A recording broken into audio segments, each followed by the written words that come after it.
তো বলতেছিলাম আল্লাহ তাআলা বলছে বান্দা ফাবিআইয়ি হাদিসিন বাদাহু ইউমিনুন, এই কথাটা বলতেছিলাম যে এই সূরা মুরসালাতের মধ্যে আল্লাহ তাআলা 10 বার বলছে ওয়াইলুন ইয়াউমাইদিল লিল মুকাদ্দিবিন, তোমরা যারা মিথ্যাবাদী নাফরমান পাপী শোনো তোমাদের জন্য সেদিন জাহান্নাম। এই 10 বার বইলা আমার ভাই আমি যে কথাটা বলতে চাচ্ছি, প্রিয় সন্তান আমার ছেলেরা আমার শোনো বাপ, আল্লাহ তাআলা লাস্ট কথাটা সূরাটা শেষ করছে একটা কথা বইলা শেষ, ফাবিআইয়ি হাদিসিন বাদাহু ইউমিনুন। আল্লাহ বলছে আমার বান্দা এরপরে আর কেমনে বললে, আর কতবার বললে, আর কোন কথা বললে, আর কোন কিতাব নাজিল করলে তুই আমার বান্দা, তুই আমার কথা শুনতি, আমি বুঝলাম না বান্দা, আর কেমনে বললে বুঝতি। 89 বার ডাক দিয়েও তোর কলিজাটা নরম করতে পারলাম না, 80 বারের চাইতে বেশি বার নামাজের কথা বলেও তোর দিল নরম করতে পারলাম না। এক সূরাতে 10 বার তোকে 50 আয়াতের মধ্যেই 10 বার বলে তোরে জাহান্নামের ভয় লাগাইতে পারলাম না। ফাবিআইয়ি হাদিসিন বাদাহু ইউমিনুন, এরপরে আর কি বললে বান্দা, আর কেমনে বললে, এই কিতাবের চাইতে আর কোন কিতাব নাজিল করলে তুই আমার কথা মানতি বান্দা, বল না বান্দা, বলো ছেলের, একটা ছেলে বলো বাপ, একজন ছেলে বলো দোস্ত, তোমার মালিক আর কতবার বললে তুমি নামাজ পড়তা, এই কোরআনের চাইতে দামি আর কোন কিতাব নাজিল করলে তুমি নামাজ পড়তা, এর চাইতে উত্তম এত কতবার বললে।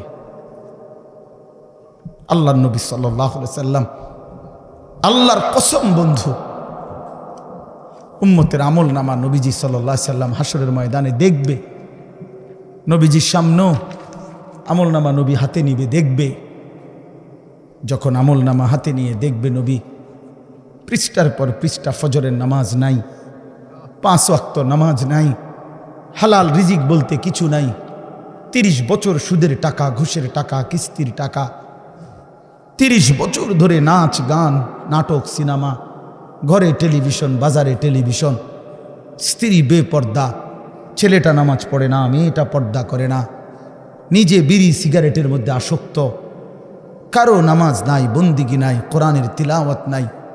এই আমল নামা দেখে আল্লাহর কসম নবী জিজ্ঞাসা করবে, উম্মত এত বড় বেইজ্জতি তুই আমারে কেমনি করলি, উম্মত আমার সামনে এটা তুই কি দিলি, তুমি কি জানো উম্মত আমি 23টা বছর টানা তোর জন্য কেঁদেছিলাম উম্মত,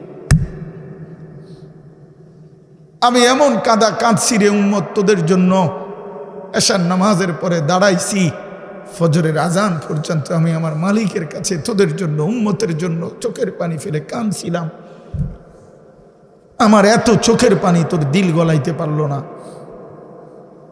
আমি তায়েফের পাথরের আঘাতে আমার পিঠটা চালনির মতো ছিদ্র ছিদ্র হয়ে গেছে রক্তে, আমি বুকে পেটে 2টা পাথর বাঁধছি ক্ষুধার কষ্টে, আমি উহুদের দান শহীদ করা রক্তে উহুদের ময়দানে পড়েছিলাম বেহুশ হয়ে, আমার ঘরের চুলায় 3 মাস রান্নার জন্য কোনোদিন চুলায় আগুন জ্বলে নাই, আমার এত চোখের পানি, এত রক্ত, এত ক্ষুধার কষ্ট, কিছুই তোর মন গলাইতে পারলো না, তোরে সেজদা দিতে পারলো না, এটা আমার সামনে কি আনলা, আমি এই আমল নামা নিয়ে আল্লাহর সামনে কেমনে দাঁড়াবো, আমি কেমনে বলবো আমার মালিকের কাছে আমি কি সুপারিশ করব, আমি কেমনে বলবো রব্বুল আলামিন এটা আমার শ্রেষ্ঠ নবীর শ্রেষ্ঠ উম্মতের আমল নামা, বল ভাই আমার, তুমিই বলো, তুমিই বলো।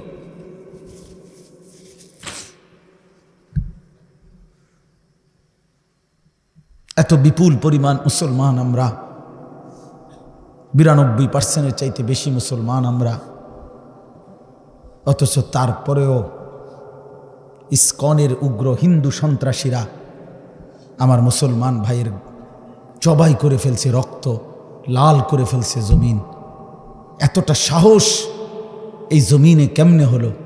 আমাদের ঈমান কোথায়? আমাদের হিম্মত কোথায়? আমাদের আওয়াজ কোথায়? এজন্য দোস্ত আমার, ছেলেরা, এই বন্ধুর কথা মনে রাখো। আর যদি কোনোদিন বলতে নাও পারি তো আজ বললাম, যদি সুযোগ না পাই তো একবারই বললাম। ফিলিস্তিনের মুসলমান আজীবন রক্ত দিবে, তুমি আজীবন মোবাইল টিপবা, এটা কোনো জীবনের শেষ কথা না। রোহিঙ্গা মুসলমান আজীবন কষ্ট পাবে, আর তুমি জীবন ভর শুধু মোবাইল টিপবার এই রঙের ঘুড়ি উড়াইবা না। প্রিয় ভাইয়া, এমনটা নাও হতে পারে, এমনটা নাও হতে পারে। ফিলিস্তিন যদি জমিনের উপরে, তো বাংলাদেশও জমিনের উপরে, নাকি বাংলাদেশ আসমানে? তাইলে পৃথিবীর এক প্রান্তে মুসলমান নির্যাতিত হলে, পৃথিবীর এক প্রান্তে মুসলমানের রক্ত লাল হলে, আরেক প্রান্ত আমরা নিরাপদ থাকি কেমনে? আমরা নিরাপদ আছি কিভাবে ভাইয়া? কিসের উপরে ভর করে? কে তোমাদেরকে আশ্বাস দিল তোমাদের এই অব্যাহত গুনাহ, নারী, ছবি, এই অসৎ আড্ডা, এই মোবাইলের দিন রাতের এই আসক্তি, এক ওয়াক্ত নামাজ না পড়া, কখনো ফজরের নামাজ না পড়া, এটা তোমাদেরকে আগামী দিনে স্বস্তিতে থাকতে দিবে, নিরাপদে জমিনে থাকতে দিবে? এই গ্যারান্টি কে দিল বন্ধু? যুবক বলো ভাইয়া, কিশোর বলো, তরুণ ছেলে বলো। যদি পারতাম তোমারে বুকে জড়াইয়া ধরে কতক্ষণ কাঁদতাম যে কেন নামাজ পড়ো না, কেন আল্লাহরে সেজদা দাও না। আল্লাহ আমাদেরকে মাফ করে দেন। আমারও কথা হলো, আমরা চিল্লাইয়া যাই, যে কয়দিন হায়াত আছে, সুযোগ আছে, বলেই যাই, আল্লাহর কথা বলেই যাই। আল্লাহ তাআলা আমাদের প্রত্যেকের উপরে দয়া করেন। ছেলেরা ফিরতে শিখো। রাসূলুল্লাহ সাল্লাল্লাহু আলাইহি সাল্লামের সামনে কেমনে দাঁড়াবেন? আপনারা যারা, মাওলানা ইয়াহিয়া বলতেছিল আপনাদেরকে, মাওলানা বহু দরদ করে বলছিল এতক্ষণ, দাড়ি কাটাই চেহারা নিয়ে কিভাবে দাঁড়াবেন? 60 বছরের বৃদ্ধ বাবা বিড়ি সিগারেটের এই দুর্গন্ধওয়ালা মুখ নিয়া প্রিয় নবী সাল্লাল্লাহু আলাইহি সাল্লামের সামনে কেমনে দাঁড়াবেন? 40 বছরের সুদের টাকা নিয়া নবীর সামনে কেমনে দাঁড়াবেন?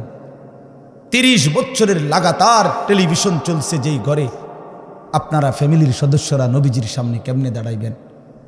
25 বছর ধরে, 40 বছর ধরে যে বোন কোনোদিন পর্দা করে নাই, সেই বেপর্দা বোন নবীজির সামনে সুপারিশের জন্য কেমনে দাঁড়াবে? কোনোদিন ফজরের নামাজ পড়ে না যে মানুষটা, সে রাসূলুল্লাহ সাল্লাল্লাহু আলাইহি সাল্লামের সামনে কেমনে দাঁড়াবে? সুপারিশ কেমনে চাইবে বলে? দাঁড়াবে কিভাবে? এজন্য আজকে নিয়ত করি, আজকে নিয়ত করি যে ইনশাআল্লাহ 5 ওয়াক্ত নামাজ পড়ব ইনশাআল্লাহ। ছেলেরা বলো বাবা, নওজোয়ান সাথী নিয়ত করো বাপ, হিম্মত করো, পারবা ইনশাআল্লাহ। তুমি পারবা, তুমি যুবক, পারবা ইনশাআল্লাহ। আপনাদের এই বসাটাই প্রমাণ করে প্রত্যেকের দিলের মধ্যেই আল্লাহর কথা শুনবার প্রতি আগ্রহ আছে। মাশাআল্লাহ, এটা অনেক বড় মোবারকবাদ। কোরআনুল কারীমের মধ্যে আছে, আল্লাহ তাআলা বলেন, ফাবাশশির ইবাদ আল্লাযীনা ইসতামিউনাল কওলা ফায়াত্তাবিউনা আহসানা। আল্লাহ তাআলা বলেন, হে নবী, আপনি আমার ওই বান্দাদেরকে জান্নাতের সুসংবাদ দিয়ে দেন যারা মনোযোগ দিয়ে কথা শুনে, অতঃপর কোরআন সুন্নাহর অনুসরণ করে। আগে তো মনোযোগ দিয়ে শুনে, এরপরে কি করে? অনুসরণ করে। আল্লাহ তাআলা বলেন তাদেরকে জান্নাতের সুসংবাদ দিয়ে দেন। এজন্য এটা অনেক বড় একটা আমল। আল্লাহর কথা মনোযোগ দিয়ে, দিল দিয়ে, আন্তরিকতা নিয়ে শুনতে হয়। কোরআনুল কারীমের মধ্যে আছে, আল্লাহ তাআলা বলেন, ওয়া ইদা কুরিআল কুরআনু ফাসতামিউ লাহু ওয়া আনসিতু লাআল্লাকুম তুরহামুন। যখন তোমাদের সামনে আল্লাহর কোরআন পড়া হয়, তো আল্লাহ তাআলা বলেন, তোমরা যারা শ্রোতা, তোমাদের 2টা কাজ। 1 নাম্বার ফাসতামিউ লাহু, তোমরা মনোযোগ দিয়ে শোনো। 2 নাম্বার হলো ওয়া আনসিতু, এবং একদম চুপ থাকো। লাআল্লাকুম তুরহামুন, আল্লাহ তাআলা বলেন তাহলে নিশ্চিত তোমাদের উপরে আল্লাহ তাআলার রহমত বর্ষিত হবে। কি করলে? মনোযোগ দিয়ে শুনলে। আর কি করলে? চুপ থাকলে। রহমত বর্ষিত হবে মানে কি? তাফসিরে রুহুল মাআনিতে আছে রহমত বর্ষিত হবে মানে হলো আল্লাহ তাআলা তোমাকে আল্লাহর হুকুম পালনের তৌফিক দান করবেন, আল্লাহর ইবাদত করার যোগ্যতা দিবেন। এজন্য যে কেউ আল্লাহর কথা দিল দিয়ে শুনে আল্লাহ তাকে ধীরে ধীরে আল্লাহর হুকুম পালনের তৌফিক দেয়। এটাও কিন্তু অনেক বড় ইহসান। আল্লাহ দয়া না করলে বান্দা আল্লাহর ইবাদত করতে পারে না। আল্লাহ দয়া না করলে বান্দা আল্লাহকে ডাকতেই পারে না। আল্লাহ যদি এই জিহ্বা না দিতেন, কথা বলার যোগ্যতা না দিতেন, তো আল্লাহকেই বা ডাকতাম কিভাবে? এজন্য আল্লাহ তাআলার তৌফিক চাইতে হয়। হাদিসের মধ্যে আছে আমাদের প্রিয় নবী সাল্লাল্লাহু আলাইহি ওয়াসাল্লাম 5 ওয়াক্ত নামাজের পরে, ফরজের নামাজের পরেই তিনি সালাম ফিরাইবার পরপরই কয়েকটা বিশেষ দোয়া পড়তেন। এর মধ্যে একটা দোয়া হলো যে একটা কথা নবীজি 3 বার বলতেন। একটা দোয়া, এক দোয়াই 3 বার বলতেন প্রত্যেক নামাজের পরে, ফরজের সালাম ফিরাইবার একটু পরেই। সেটা কি? আল্লাহুম্মা আইন্নি আলা যিকরিকা ওয়া শুকরিকা ওয়া হুসনি ইবাদাতিক।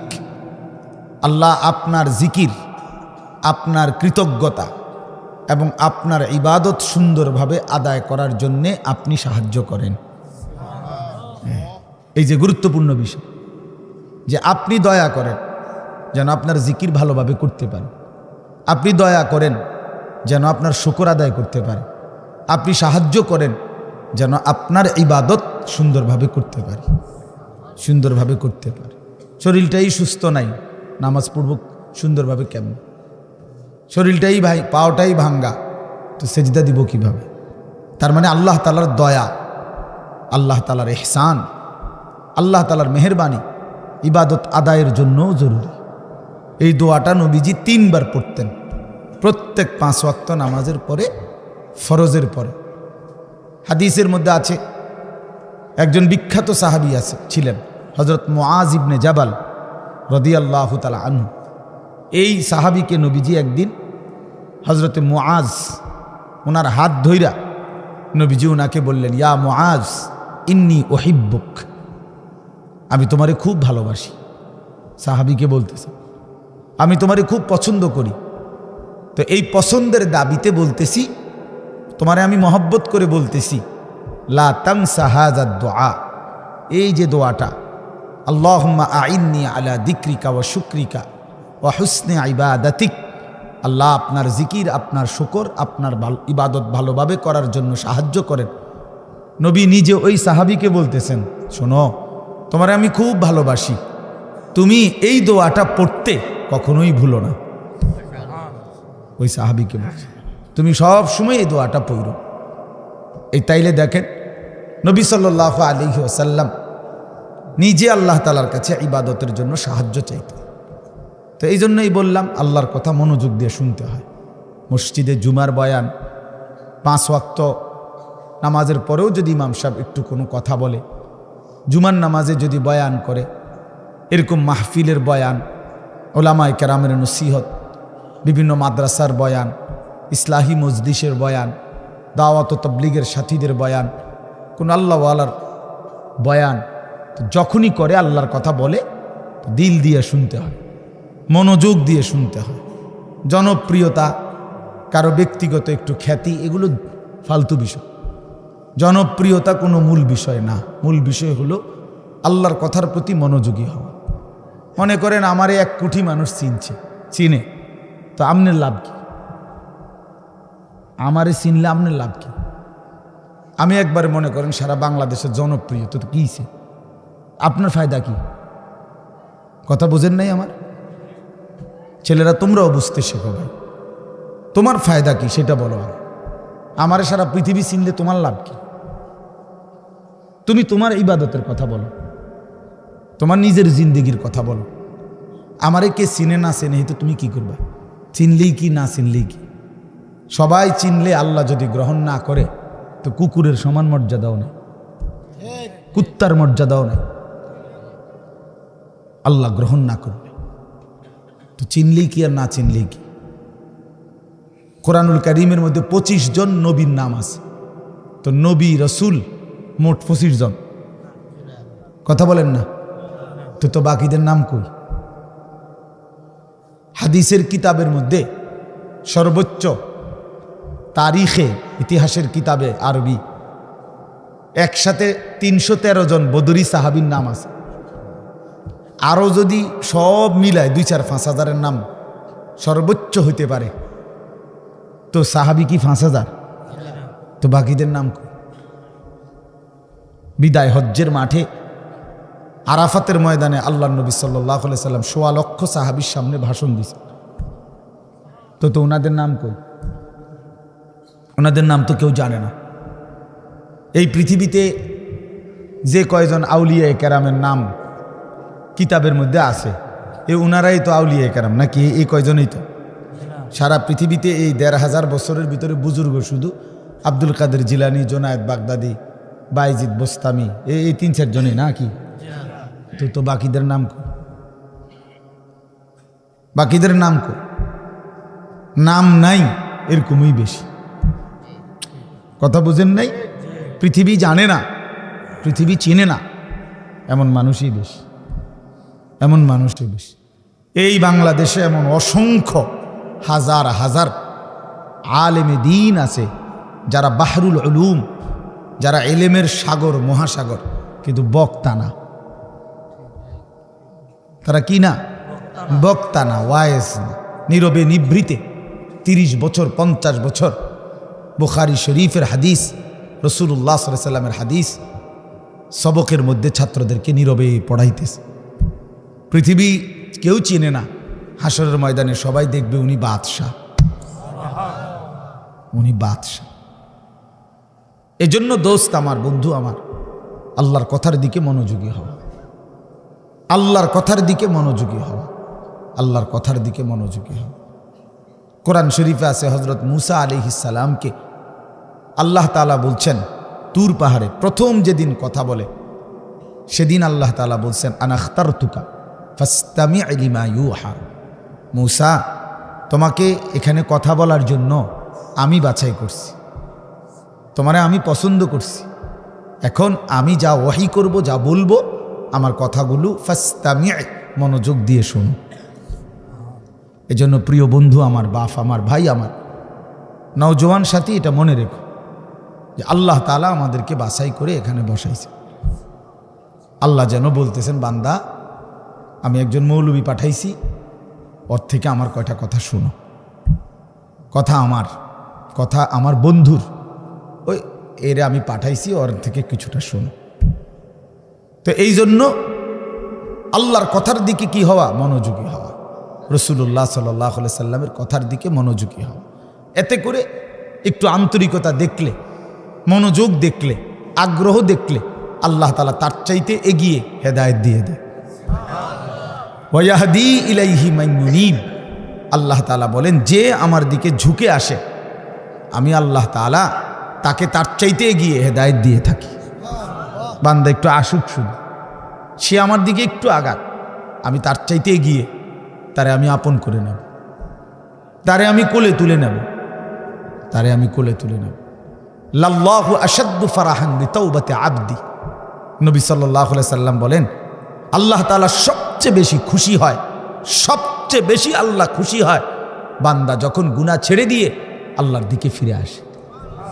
কদম বাড়াইলেই, গুনাহ ছেড়ে দিলেই, চোখের এক ফোঁটা পানি পড়লেই আল্লাহ ফেরেশতাদেরকে ডাক দিয়ে বলে, এই 7 আসমান সাজিয়ে দে, আমার জান্নাত সাজায়া দে। ফেরেশতারা সাজায়া দিয়া বলে, আল্লাহ আসমান কেন সাজাইলেন, জান্নাত কেন সাজাইলেন? রব্বুল আলামিন বলে, আসলাহাল আবদু মাওলাহু। শোনো, এক গোলাম আজকে তার মনিবের সাথে সম্পর্ক ঠিক করে ফেলছে। আমার এক গোলাম আমার থেকে চলে গেছিল রে বহুদিন, ওই আমারে অনেক দিন সেজদা দেয় নাই, অনেক দিন সে আমারে ডাকে নাই, বহুদিন হয় সে হালাল খায় নাই, অনেক দিন আমার নাফরমানি করছিল, আজ সে আমার কাছে ফিরে আসছে।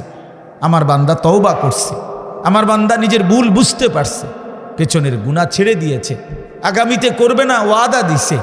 এই জন্য আমি এই খুশিতে আসমান সাজিয়ে দিলাম, জান্নাত সাজিয়ে দিলাম।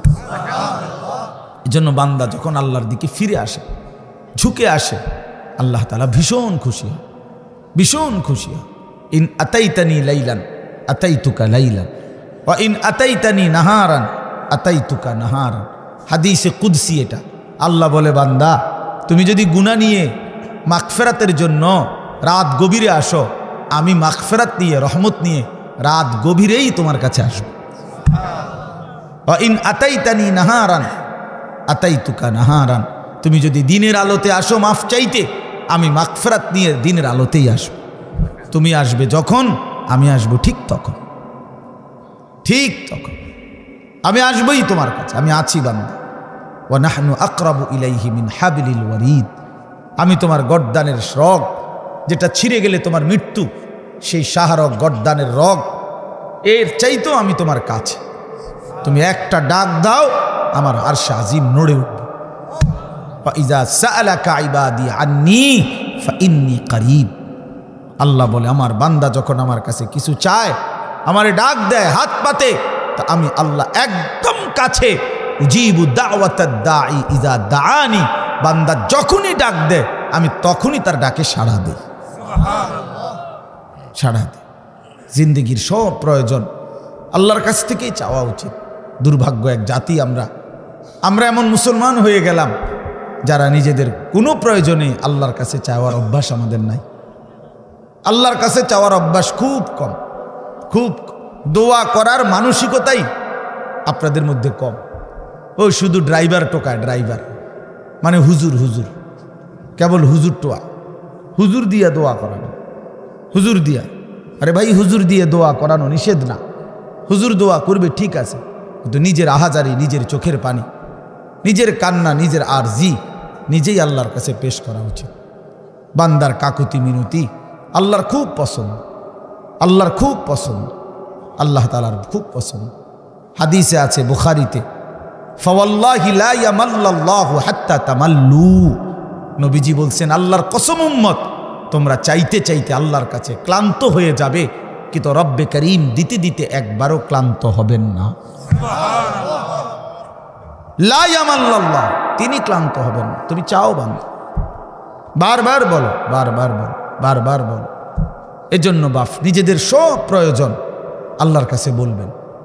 রাসূলুল্লাহ সাল্লাল্লাহু আলাইহি সাল্লাম বলছেন, হাত্তা শিরাকানা আলাই, তোমার জুতার স্যান্ডেলের যে ফিতা, স্যান্ডেলের ফিতাটাও যদি ছিঁড়ে যায়, তাহলে সেটাও তুমি আল্লাহর কাছে বলো। স্যান্ডেলের ফিতাটা ছিঁড়ে গেল, আল্লাহকে জানাও, মাওলা আমার একটা ছোট্ট মুসিবত হয়ে গেছে, আমার ফিতাটা স্যান্ডেলের ছিঁড়ে গেছে। এরে ভাইয়া, এইখানে এটা বুঝবেন না, বাংলাদেশের মাটি তো স্বাভাবিক, এই সময় স্যান্ডেলের ফিতা ছিঁড়ে গেলে তেমন অসুবিধা নেই, কিন্তু আরাফাতের ময়দানে স্যান্ডেলের ফিতাটা ছিঁড়ে গেলে তাইলে টের পাওয়া যাবে স্যান্ডেল কারে কয় আর ফিতা কারে। বুঝেন নাই? হ্যাঁ, মসজিদে হারাম থেকে হোটেলে যাইবার সময় যদি স্যান্ডেল হারায়া যায়, তখন বোঝা যায় স্যান্ডেল কত দাম, স্যান্ডেল কত দাম। মনে হবে যেন পায়ের তালুটা পুড়ে গেছে, এত গরম, এত গরম। এই জন্য আল্লাহ তাআলা বান্দার ছোট থেকে ছোট বিষয়ও রাসূলুল্লাহ সাল্লাল্লাহু আলাইহি সাল্লাম সবক দিছেন আল্লাহর কাছে চাইতে। তো ঠিক আছে, আমি মূল কথাটা এটাই বলতে চাইছিলাম যে মনোযোগ চাই, আন্তরিকতা দরকার। এই যে মোবাইলটা আসলে নিষেধ করার মূল কারণ এটা, মানে মোবাইলটা হাতে থাকলে দিল বসে না, মনোযোগ আসে না, এটা আমার অভিজ্ঞতা। অর্থাৎ এটা যতক্ষণ হাতে থাকে, রেকর্ডের জন্যই হোক ভালো, আমার বয়ানই রেকর্ড করব, কিন্তু এতে ক্ষতি হয়। অর্থাৎ তার দিলের মধ্যে শুধু এটাই থাকে যে মোবাইলে উঠতেছে কিনা, তো এটা তখন আর তার নিজের জন্য অন্তরে আল্লাহর কথা বসে না, দিল জমে না। আরেকটা বড় ক্ষতি হয় কি, বড় ক্ষতি হলো ঠিক বরাবর পিছনে ডানে বামে যারা, তাদেরও নজর ওইটার দিকে পড়ে, তাহলে ওই বেচারারও কি বসে না, দিল বসে, অনেক ক্ষতি হয়। এই জন্য এইটুকু সময়, 1 ঘন্টা হোক, অল্প সময় হোক, যদি নিজেকে মোবাইল থেকে আলাদা করে আল্লাহর কথা দিল দিয়ে শোনা যায়, এই ছেলেদের মধ্য থেকেই, এই মানুষগুলোর মধ্য থেকেই ধীরে ধীরে আল্লাহ তাআলা অসংখ্য মানুষকে পরিবর্তন করে দিবেন। আল্লাহ তাআলা আপনাদের সবাইকে উত্তমভাবে কবুল করে নেন। সবাই মনোযোগী হইলে ইনশাআল্লাহ বরকত হবে। আল্লাহ আমাদেরকে তৌফিক দান করেন। কোরআনুল কারীমের 30 নম্বর পারা, কোরআনুল কারীমের 102 নম্বর সূরা, সূরাটা ছোট্ট সূরা, 102 নম্বর সূরা, 30 নম্বর পারা। সূরাটার নাম হলো তাকাসুর। এই সূরার আমি তেলাওয়াত করছি।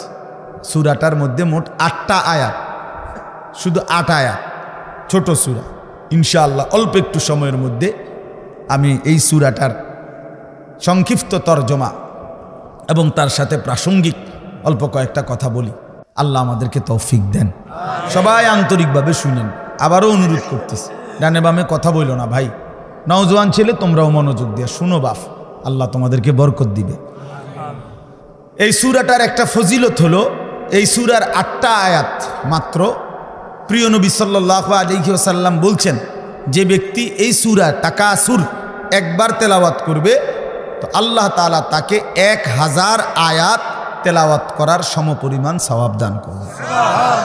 তার মানে এই সূরাটা কোরআনুল কারীমের প্রায় 6 ভাগের 1 ভাগ, 1/6, মানে 6 ভাগের 1 ভাগের সমান প্রায় এই সূরায়ে তাকাসুর। এই সূরাটা আল্লাহ তাআলা কেন নাজিল করলেন, একটা ছোট্ট কথা, শানে নুজুল বুঝলে আপনি বুঝবেন কেন নাজিল করলেন। রাসূলুল্লাহ সাল্লাল্লাহু আলাইহি ওয়াসাল্লামের জামানায় মক্কার সবচেয়ে গুরুত্বপূর্ণ, ওই ছেলে বেটা এখানে কথা বলবা না, যাও থেকে, অপদার্থ কোথাকার বেটা, কই তোমরা স্বেচ্ছাসেবক কোথায় মিয়া? এতটা অনুরোধ করলাম এতক্ষণ ধরে, কাকে বুঝাইলাম এতগুলো কথা? তোমরা সবগুলো ছেলে যারা স্বেচ্ছাসেবকের কার্ড লাগাইছো, ভাই তোমরা দায়িত্ব পালন করো, সওয়াব হবে তোমাদের এটা। জি বাবা শুনেন, আপনারা মনোযোগ দেন। রাসূলুল্লাহ সাল্লাল্লাহু আলাইহি সাল্লাম উনি মক্কায় থাকাকালীন মক্কার সবচেয়ে বড় গোত্রের নাম ছিল কুরাইশ। এটা আপনারা জানেন কি না? নবীজির বংশই হলো কি এই কুরাইশ বংশ। তো এটা হলো মূল বংশের মূল গোড়া, একটা বড় গোড়া। বাকি এর অধীনে আরো ছোট ছোট গোত্র ছিল, শাখা। কথা বুঝছেন? আমার দাদা ধরেন মূল ছিল আমগো বাড়ি, তো এখন দাদার বাচ্চা ছাড়া 4 জন, মানে আমার দাদার ছেলে। তো এখন ওনাদেরও সংসার বড় হয়ে যাওয়াতে আমার জেডার বাড়িও একটা নামে পরিচিত, আমগো বাড়িও একটা নামে পরিচিত, এমন হয় না? আলগা আলগা হয়ে গেছে এখন, বড় ফ্যামিলি। জেডারও মনে করেন 6-7 জন সন্তান, তাদের ছেলে পেলে নাতি নাতনি মিল্লা, তারা এক বাড়ি, আমরা এক বাড়ি, কিন্তু যদিও আমার দাদার বংশ আমরা এরকম আর কি। তো কুরাইশের অনেক শাখা গোত্র ছিল, কুরাইশের অধীনে আবার ছোট ছোট গোত্র। এদের একটা অভ্যাস ছিল, এরা প্রতিনিয়ত অবসর হইলেই তারা নিজেদের মধ্যে তর্ক বিতর্ক করত, নিজেদের অর্থ সম্পদ ক্ষমতা প্রভাব প্রতিপত্তি সন্তানাদি বংশধর কার কদ্দুর বেশি দুনিয়ার ফুটাঙ্গিরি এগুলা নিয়ে মাতব্বরি করত, অহংকার করতে আর বলতো, হিসাব দিত। হ্যাঁ বেটা আমার চাচা এই, আমার স্বাস্থ্য ভাই একজন ডিসি, একজন এসপি, একজন হেই, আমরা বলে না এরকম মানুষ।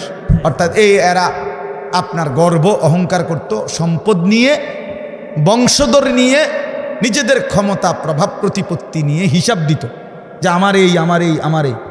তো আরেক গোত্রের লগে যার লগে তর্ক করতো তারাও বলতো বেটা আমগোই তান আছে, আমগো এই আমগো হেই, তো এগুলা তারাও বলতো।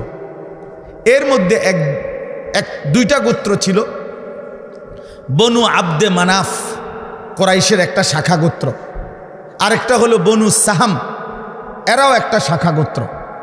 এই 2 গোত্রের লোকদের মধ্যে একদিন তুমুল এই নিয়ে তর্ক লাগছে, ভীষণ তর্ক।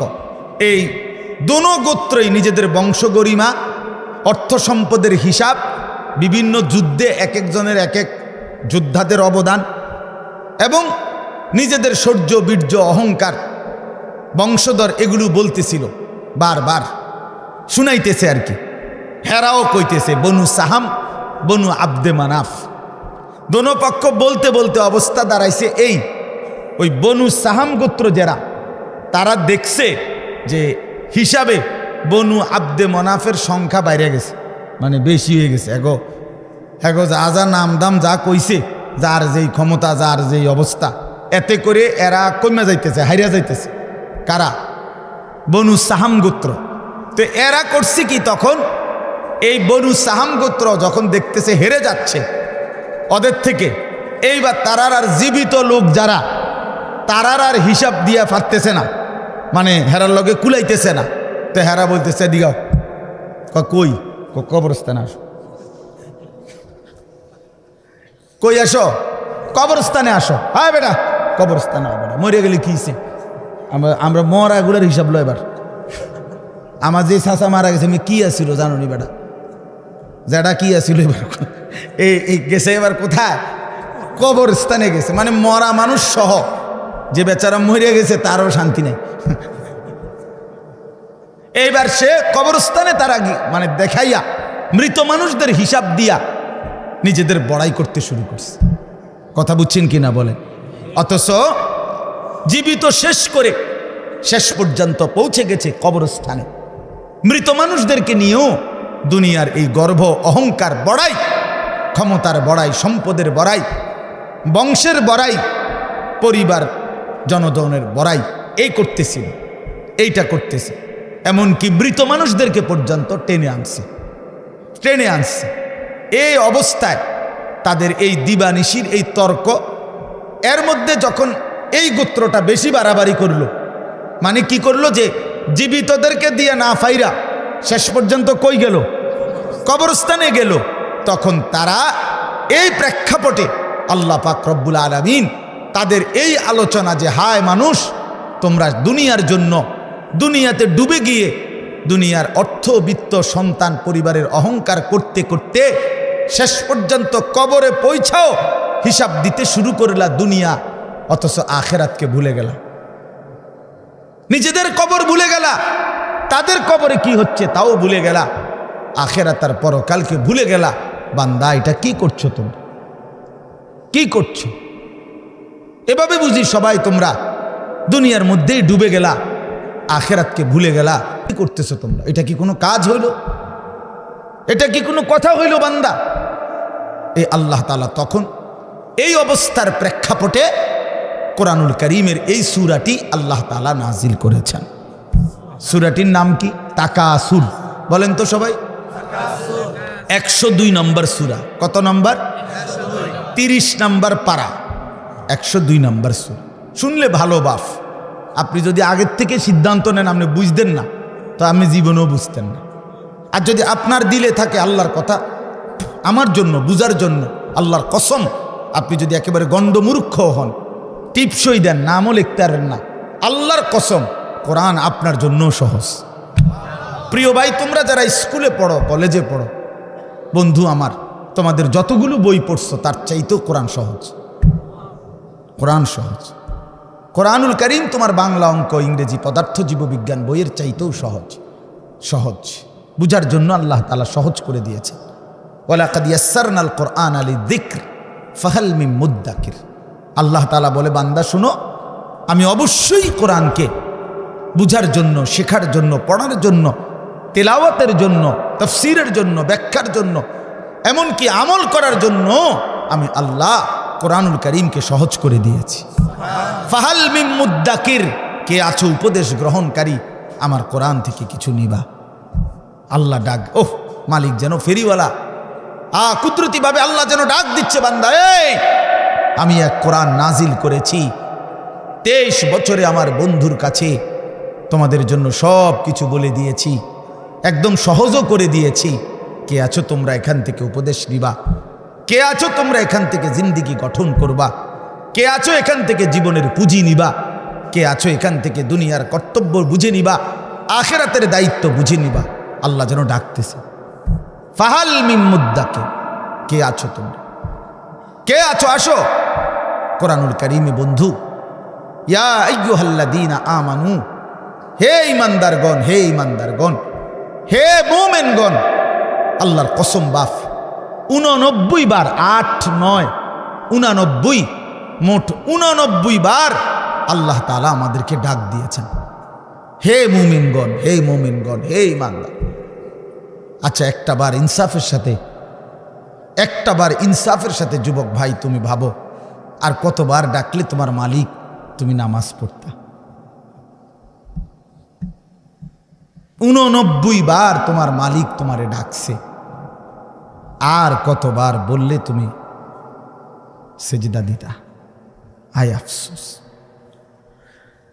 80 বারের চাইতে বেশি বার আল্লাহ তাআলা বলছে আকিমুসসালাহ, আকিমুসসালাহ, আকিমুসসালাহ, নামাজ পড়ো, নামাজ পড়ো, নামাজ পড়ো, নামাজ পড়ো, নামাজ পড়ো, নামাজ পড়ো।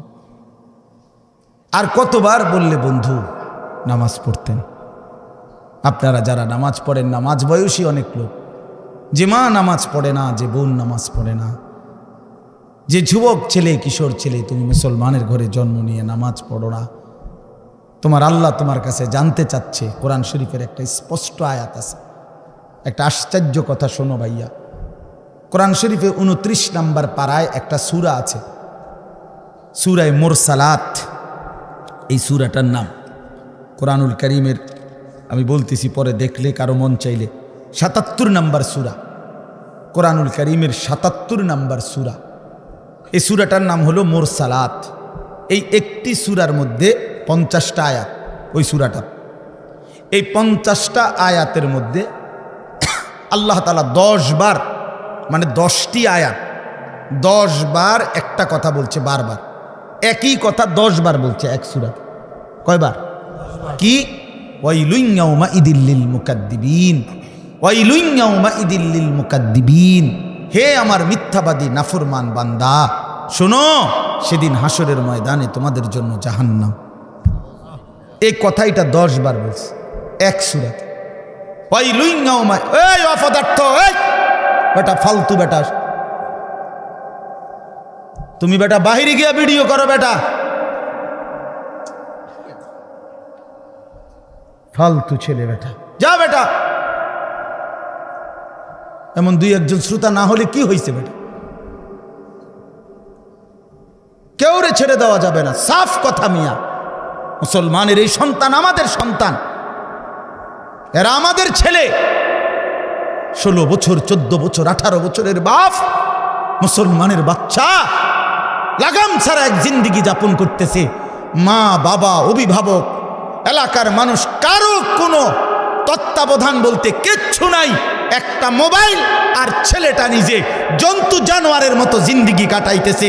নিজের মতো খায়, নিজের মতো চুল রাখে, নিজের মতো জামা পরে, সারা রাত উলঙ্গ ছবি দেখে, অনলাইনে লাখ লাখ টাকা জুয়া খেলে, মেয়ের পিছনে ঘুরে উলঙ্গ দৃশ্য দেখে। এটা জানোয়ারের জিন্দেগি ছাড়া অন্য কোনো জীবন হতে পারে না বেটা। এটা মানুষের বাচ্চার জীবন নয়, এটা মুসলমানের সন্তানের জীবন নয় বেটা। মুসলমান এত পাগল না, মুসলমান এত ছাগল না। আজকে আমি জুমার নামাজে যাইতেছি, আমার এলাকার বাজার, গরু বাজার, আমি নিজ চোখে দেখছি, আল্লাহর কসম, আমার নিজ চোখে দেখছি ছাগল বাজারের মধ্যে যে ছাগলটি উঠছে, ওমা 3-4টা মানুষরূপী ছাগল আইটা ছাগলটির ভিডিও করতে আসে। এটা কি ছাগল? তোরে কি কামড়াইছে? তোরে কোন শয়তানে কামড়াইছে তোরে? তুই ছাগল উড়াস কীর্তি বলে? একের কসম আল্লাহর, আমি নিজ চোখে দেখছি। আপনি বলেন না, ইনসাফের কথা বলো ভাই, তোমরা বলো ভাই, এটা কি? এই গরু বাজারের ছাগল, এগুলো তুই ছাগল, তুমি এক ছাগল না? তুমি এগুলো কেন উঠাচ্ছ? এতটুকু এহসাস, এতটুকু বিবেক তো থাকবে যে আমি কি করছি, আমি কি করছি সারাটা দিন। এটা কি জীবন মিয়া?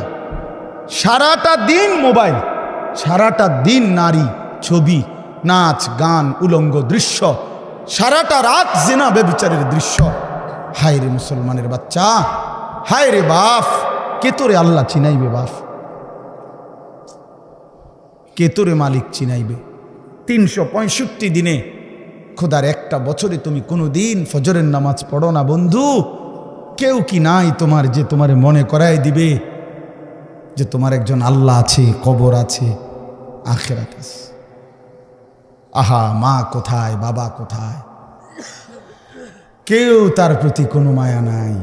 ছেলেটা নষ্ট হয়ে যাইতেছে, চরিত্রহীন হয়ে যাইতেছে, চোখের সামনে একটা সুন্দর জীবন শেষ হয়ে যাচ্ছে, কারো কোনো আফসোস নেই। আফসোস নারী দেখতে দেখতে, ছবি দেখতে দেখতে, বন্ধুদের আড্ডা দিতে দিতে ছেলেটা শেষ হয়ে যাইতেছে। আমরা বুঝি না বাপ, তোমগো চেহারা দেখলেই তো বোঝা যায়, চুল দেখলেই তো বোঝা যায়, তোমাদের সুরত দেখলেই তো বোঝা যায় কয়জন নামাজ পড়ো আর কয়জন পড়ো না। বোঝা যায় না বাপ? বেনামাজি দেখলেই তো চেনা যায় বন্ধু, বেহায়া দেখলেই তো চেনা যায়, দুশ্চরিত্র দেখলেই তো চেনা যায়, অসভ্যরে দেখলেই তো চেনা যায়, নির্লজ্জ বেহায়াকে দেখলেই চেনা যায়। আহা, বহুতই আফসোস, আপনারা জানেন না এটা। বয়স্ক বাবাদেরকে বলছি, আজ মুসলমানের মা বাপ সবাই ব্যস্ততা হলো খাট পালং, সোফা, ফার্নিচার, ইট বালু, সিমেন্ট, টাইলস, এই নিয়ে ব্যস্ত। ঘর সাজাচ্ছে, ফার্নিচার বানাইতেছে, আসবাব কিনতেছে, মজার মজার বাজার করতেছে, 10 আইটেমের রান্না হচ্ছে, খাচ্ছে, ফুর্তি করতেছে। বাকি টাইম কেউ বয়স্ক চাচারা চা দোকানে টেলিভিশন, মা বোনরা ঘরের মধ্যে টেলিভিশন, আর মুসলমানের সন্তান প্রত্যেকে একটা একটা মোবাইল নিয়ে অবসর কাটাইতেছে। খালাস, এরই নাম মুসলমান? এটাই মুসলমানের মহল্লা? এটাই আমাদের জিন্দিগি? এখানেই শেষ আমরা? তো বলতেছিলাম, আল্লাহ তাআলা বলছে, বান্দা ফাবিআইয়ি হাদিসিন বাদাহু ইউমিনুন। এই কথাটা বলতেছিলাম যে এই সূরা মুরসালাতের মধ্যে আল্লাহ তাআলা 10 বার বলছে ওয়াইলুন ইয়াউমাইদিল লিল মুকাদ্দিবিন, তোমরা যারা মিথ্যাবাদী, নাফরমান, পাপী, শোনো তোমাদের জন্য সেদিন জাহান্নাম। এই 10 বার বইলা আমার ভাই, আমি যে কথাটা বলতে চাচ্ছি, প্রিয় সন্তান, আমার ছেলেরা আমার, শোনো বাপ, আল্লাহ তাআলা লাস্ট কথাটা সূরাটা শেষ করছে একটা কথা বইলা শেষ, ফাবিআইয়ি হাদিসিন বাদাহু ইউমিনুন। আল্লাহ বলছে, আমার বান্দা এরপরে আর কেমনে বললে, আর কতবার বললে, আর কোন কথা বললে, আর কোন কিতাব নাজিল করলে তুই আমার বান্দা, তুই আমার কথা শুনতি? আমি বুঝলাম না বান্দা, আর কেমনে বললে বুঝতি? 89 বার ডাক দিয়েও তোর কলিজাটা নরম করতে পারলাম না, 80 বারের চাইতে বেশি বার নামাজের কথা বলেও তোর দিল নরম করতে পারলাম না। এক সূরাতে 10 বার তোকে 50 আয়াতের মধ্যেই 10 বার বলে তোরে জাহান্নামের ভয় লাগাইতে পারলাম না। ফাবিআইয়ি হাদিসিন বাদাহু ইউমিনুন, এরপরে আর কি বললে বান্দা, আর কেমনে বললে, এই কিতাবের চাইতে আর কোন কিতাব নাজিল করলে তুই আমার কথা মানতি বান্দা? বল না বান্দা, বলো। ছেলের একটা ছেলে বলো বাপ, একজন ছেলে বলো, দোস্ত তোমার মালিক আর কতবার বললে তুমি নামাজ পড়তা? এই কোরআনের চাইতে দামি আর কোন কিতাব নাজিল করলে তুমি নামাজ পড়তা? এর চাইতে উত্তম এত কতবার বললে? আল্লাহর নবী সাল্লাল্লাহু আলাইহি সাল্লাম, আল্লাহর কসম বন্ধু, উম্মতের আমল নামা নবীজি সাল্লাল্লাহু আলাইহি সাল্লাম হাসরের ময়দানে দেখবে, নবীজির সামনেও আমল নামা নবী হাতে নিবে, দেখবে। যখন আমল নামা হাতে নিয়ে দেখবে নবী, পৃষ্ঠার পর পৃষ্ঠা ফজরের নামাজ নাই, 5 ওয়াক্ত নামাজ নাই, হালাল রিজিক বলতে কিছু নাই, 30 বছর সুদের টাকা, ঘুষের টাকা, কিস্তির টাকা, 30 বছর ধরে নাচ গান, নাটক, সিনেমা, ঘরে টেলিভিশন, বাজারে টেলিভিশন, স্ত্রী বেপর্দা, ছেলেটা নামাজ পড়ে না, মেয়েটা পর্দা করে না, নিজে বিড়ি সিগারেটের মধ্যে আসক্ত, কারো নামাজ নাই, বন্দিগি নাই, কোরআনের তিলাওয়াত নাই। এই আমল নামা দেখে আল্লাহর কসম নবী জিজ্ঞাসা করবে, উম্মত এত বড় বেইজ্জতি তুই আমারে কেমনি করলি? উম্মত আমার সামনে এটা তুই কি দিলি? তুমি কি জানো উম্মত, আমি 23টা বছর টানা তোর জন্য কেঁদেছিলাম উম্মত। আমি এমন কাঁদা কাঁদছি রে উম্মত তোদের জন্য। এশার নামাজের পরে দাঁড়াইছি, ফজরের আজান পর্যন্ত আমি আমার মালিকের কাছে তোদের জন্য, উম্মতের জন্য চোখের পানি ফেলে কাঁদছিলাম। আমার এত চোখের পানি তোর দিল গলাইতে পারলো না। আমি তায়েফের পাথরের আঘাতে আমার পিঠটা চালনির মতো ছিদ্র ছিদ্র হয়ে গেছে রক্তে। আমি বুকে পেটে 2টা পাথর বাঁধছি ক্ষুধার কষ্টে। আমি উহুদের দান শহীদ করা রক্তে উহুদের ময়দানে পড়েছিলাম বেহুশ হয়ে। আমার ঘরের চুলায় 3 মাস রান্নার জন্য কোনোদিন চুলায় আগুন জ্বলে নাই। আমার এত চোখের পানি, এত রক্ত, এত ক্ষুধার কষ্ট, কিছুই তোর মন গলাইতে পারলো না, তোরে সেজদা দিতে পারলো না। এটা আমার সামনে কি আনলা? আমি এই আমল নামা নিয়ে আল্লাহর সামনে কেমনে দাঁড়াবো? আমি কেমনে বলবো আমার মালিকের কাছে আমি কি সুপারিশ করব? আমি কেমনে বলবো রব্বুল আলামিন এটা আমার শ্রেষ্ঠ নবীর শ্রেষ্ঠ উম্মতের আমল নামা?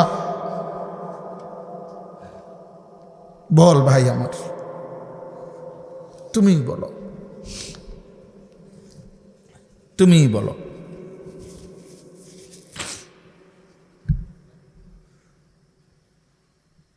এত বিপুল পরিমাণ মুসলমান আমরা, 92% চাইতে বেশি মুসলমান আমরা, অথচ তারপরেও ইসকনের উগ্র হিন্দু সন্ত্রাসীরা আমার মুসলমান ভাইয়ের জবাই করে ফেলছে, রক্ত লাল করে ফেলছে জমিন।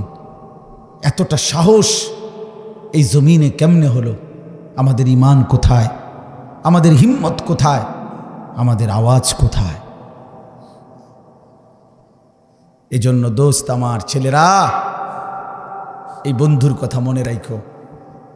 আর যদি কোনোদিন বলতে নাও পারি তো আজ বললাম, যদি সুযোগ না পাই তো একবারই বললাম। ফিলিস্তিনের মুসলমান আজীবন রক্ত দিবে, তুমি আজীবন মোবাইল টিপবা, এটা কোনো জীবনের শেষ কথা না।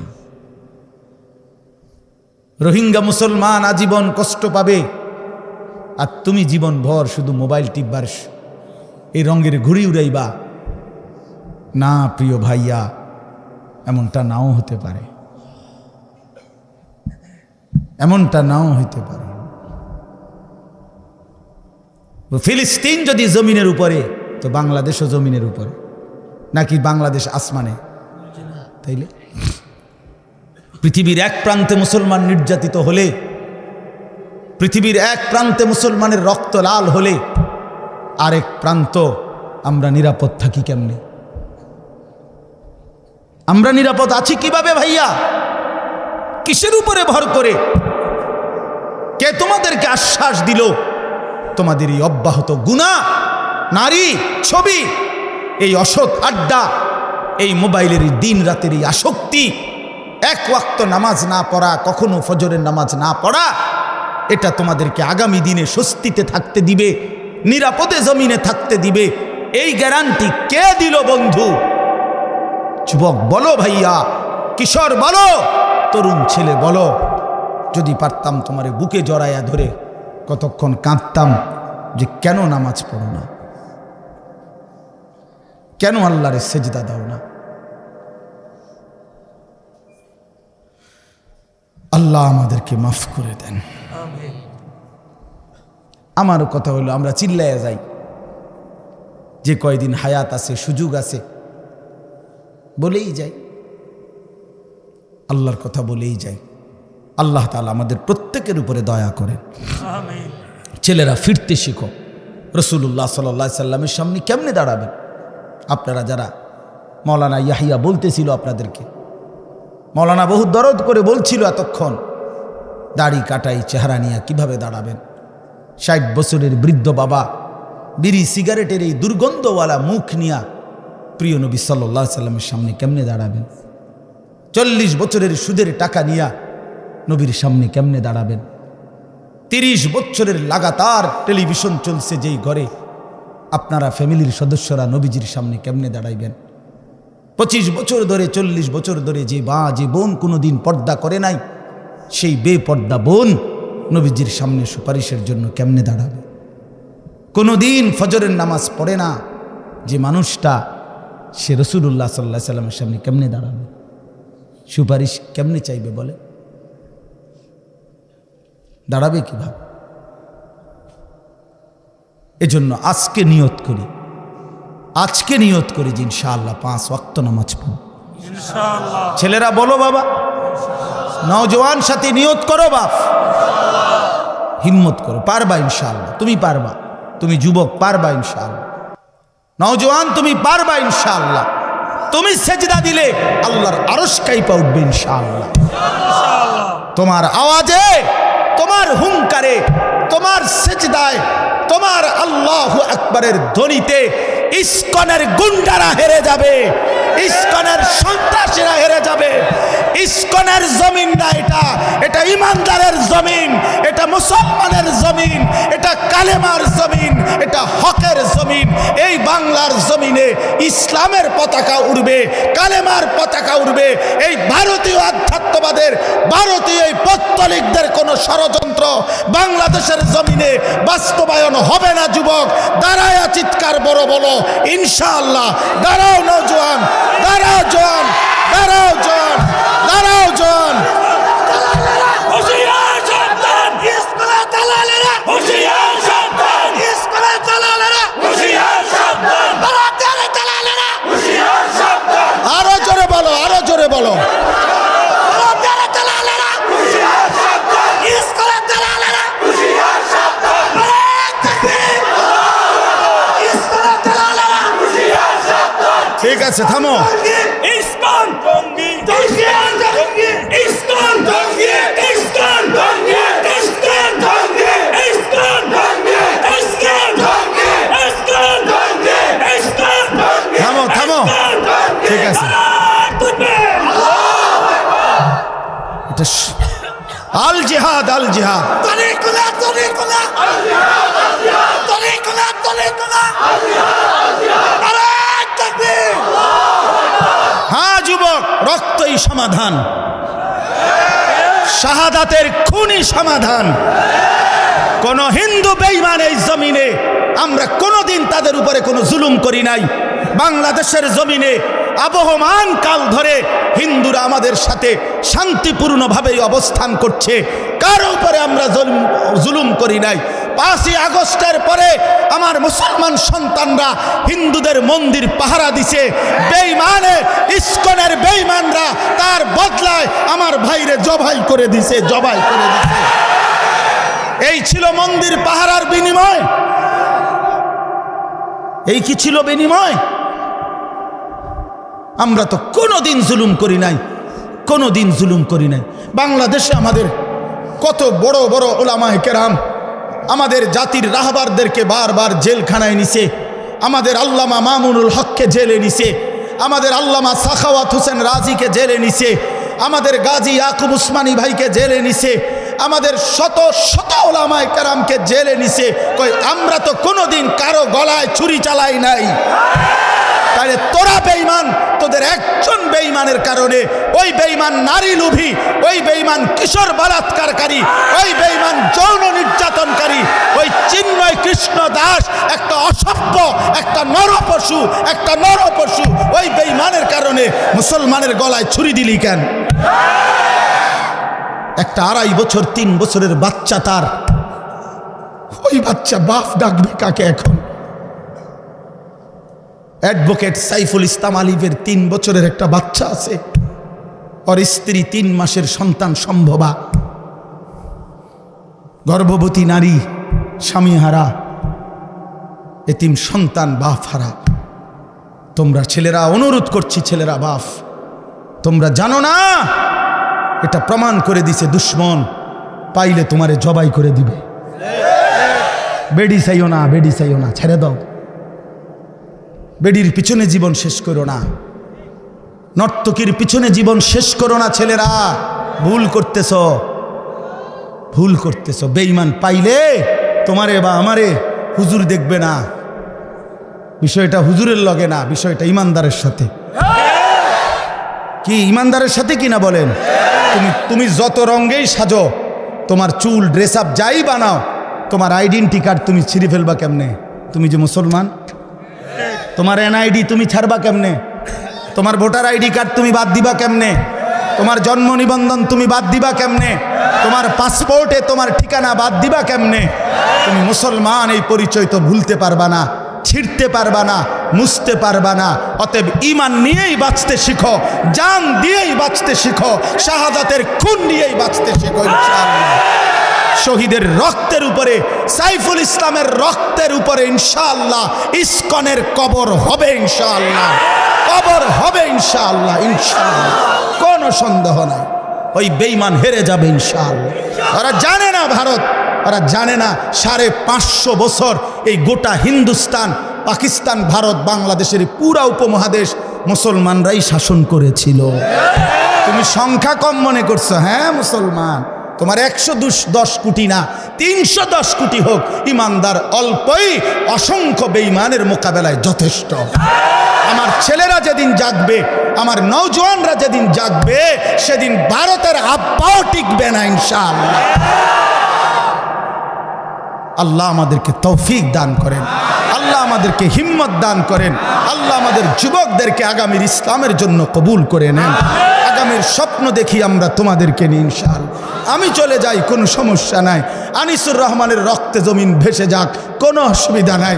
এমন 2, 4, 10, 50 জনের রক্ত ঝরলে কিচ্ছু হবে না, ওই রক্তে ঈমানের পতাকা উড়বে ইনশাআল্লাহ। আল্লাহ তৌফিক দান করেন। চলো ভাই, আল্লাহ তাআলা বললেন এই মক্কার কাফেরদের, কুরাইশদের এই হালাতের উপরে আল্লাহ তাআলা কি বললেন? আল্লাহ তাআলা বললেন আলহাকুমুত তাকাসুর। এইবার তর্জমা শুনেন, তাইলে এই কথা শেষ। আল্লাহ তাআলা বললেন আলহাকুমুত তাকাসুর হাত্তা জুরতুমুল মাকাবির। আল্লাহ বলেন হায় বান্দা, কি করলাম? অর্থ সম্পদ, ঘর বাড়ি, বংশধর, এই দুনিয়া নিয়া বাড়াইবার নেশা তোমাদেরকে আলহাকুম দুনিয়ার মধ্যে ডুবাইয়া ফেললো, আখেরাত ভুলাইয়া দিল। এই আলহাকুম শব্দের অর্থ দুইটা, শাগালাকুম, আনসাকুম। এক অর্থ হইল তাকাসুর শব্দের অর্থ হলো বাড়ানোর নেশা। এই কথাটা বুঝছিনি? কিসের নেশা? সম্পদ বাড়ানো, ক্ষমতা বাড়ানো, বংশধর বাড়ানো, নেতাগিরি ফেতাগিরি, এগুলোর মানে দুনিয়া বাড়ানোর নেশা তোমাদেরকে আলহাকুম আই শাগালাকুম ব্যস্ত করে ফেলছে ফিল দুনিয়া, দুনিয়ার ব্যাপারে। আর কি করছে? আনসাকুম আল আখেরা, আর তোমাদেরকে আখেরাত ভুলাই দিছে। এরই মধ্যে হাত্তা জুরতুমুল মাকাবির, একদিন তোমরা কবরেই পৌঁছে গেলা। কোথায় পৌঁছে গেলা? এই কি সুন্দর কথা। আল্লাহ বলছে আলহাকুমুত তাকাসুর। আমার বান্দা দুনিয়া বাড়ানোর নেশা করতে করতে, এ দুনিয়া দুনিয়া দুনিয়া করতে করতে হাত্তা জুরতুমুল মাকাবির, একদিন তোমরা কবরেই পৌঁছে গেলা। কই পৌঁছে গেলা? এই মানুষ বলে না, আরে কও কি, কালকেও তো তার লগে চা খাইছি, হে মারা গেছে, ইন্নারিল্লাহ, এরকম বলে কিনা মানুষ? আরে আরে কও কি, এই যে গত সোমবারে একসাথে গেলাম আমরা মুরাদনগর থেকে কোম্পানিগঞ্জে, সে মারা গেছে। এইভাবে, অর্থাৎ এই দেখতে দেখতে দেখতে দেখতে নাই, দেখতে দেখতে নাই, দেখতে দেখতে নাই। আল্লাহ বলেন একদিন এই দুনিয়া দুনিয়া করে করে অর্থ বিত্ত, টাকা পয়সা, ঘর বাড়ি দালান, দেখবা দোতলার ছাদের কাম বাকি, 3 তলার আস্তর বাকি, খাট এখনো দোকানে বেটা এখনো দেয় নাই, হ্যাঁ সোফা বানানি শেষ হয় নাই, বিল্ডিংয়ের ইট গাঁথা শেষ হয় নাই, এখনো সবগুলো টার্গেট পূরণ হয় নাই। এরই মধ্যে দেখবে একদিন হাত্তা জুরতুমুল মাকাবির, পৌঁছে গেছো কবরে, পৌঁছে গেছো কবরে। তো আল্লাহ তাআলা বলেন তোমরা দুনিয়ায় ডুবে গেলা, আখেরাত ভুলে গেলা, তোমাদের বাড়ানোর নেশা, সম্পদ, প্রাচুর্য তোমাদেরকে অস্থির করে ফেলল। হাত্তা জুরতুমুল মাকাবির, একটা পর্যায়ে তোমরা কবরেই পৌঁছে গেলা। এই কবরে পৌঁছে এবার আল্লাহ বলেন কাল্লা সাউফা তা'লামুন, আল্লাহ বলেন বান্দা শোনো, সাবধান, এই কবরে আসলেই অল্প সময়ের ব্যবধানে তোমারে বুঝাই দেওয়া হবে তোমার এই দুনিয়ার লোভ আর আখেরাতের প্রতি বিমুখ এর পরিণতি কবরে কি। আমি আল্লাহ কবরের প্রথম আযাব দিয়েই তোমারে আমি বুঝাই দেব। সুম্মা কাল্লা সাউফা তা'লামুন, অতঃপর আবার পুনরায় হাসরের ময়দানে নিয়ে জাহান্নামের আযাব দিয়ে দ্বিতীয়বার আবার বুঝাবো আমার নাফরমানের শাস্তি আর পরিণতিটা কি। এই কথা স্পষ্ট তাফসিরে লিখছে, কাল্লা সাউফা তা'লামুনা ফিল কবরে সুম্মা কাল্লা সাউফা তা'লামুনা ফিল আখিরাতে। একবার তুমি বুঝবা কবরে, আরেকবার তুমি বুঝবা আখিরাতে। আখিরাতে এই হারাম, এই সুদের টাকা, ঘুষের টাকা, কিস্তির টাকা, এই 2 নম্বরই টাকা, বাটপারি টাকা, ওজনে কম দেওয়া টাকা। 3 নম্বর মাল রে কইছো, 1 নম্বর ফসা কমলা দিয়া ডজন বেচ চালাইছ। বাটফার 100 গ্রাম কম দিয়া 1 কেজি গোস্ত বেচ চালাইছ। হ্যাঁ সদবদ কই শিখছো এসব বাটপারি? এত কিস্তি, এত আমি একটা এটা গোস্তর লগে আমার ঝগড়া না ভাই, ঠিক আছে, সবটির মধ্যেই আছে নাকি? মানে অর্থ হইল গোস্ত দো আন্দার কাজ হয়েছে, এটা করতেছি না, কথার কথাই বললাম আর কি। মানে উদ্দেশ্য হইল এইভাবে 900 করে ওজনে কম দিয়ে কাস্টমারকে ঠকাইয়া সুদে, কিস্তিতে, লোনে, ঘুষে, মিথ্যায় যা রোজগার করলা বান্দা, দুনিয়া দুনিয়া, শুধু দুনিয়া দুনিয়া, শুধু দুনিয়া দুনিয়া। আহা মুসলমান, শুধু দুনিয়ার জন্য আজীব আমার কাছে বিশ্বাস করেন, আমার মন্ডায় দোয়া চায়, জোর দোতলার সার ডালাই, শুধু দোয়া করে দে, দোয়া। একটা মোটরসাইকেল কিনছি, দোয়া করে দেন, দোয়া কর। এটা এই বিটটা লইছি, দোয়া করে দেন।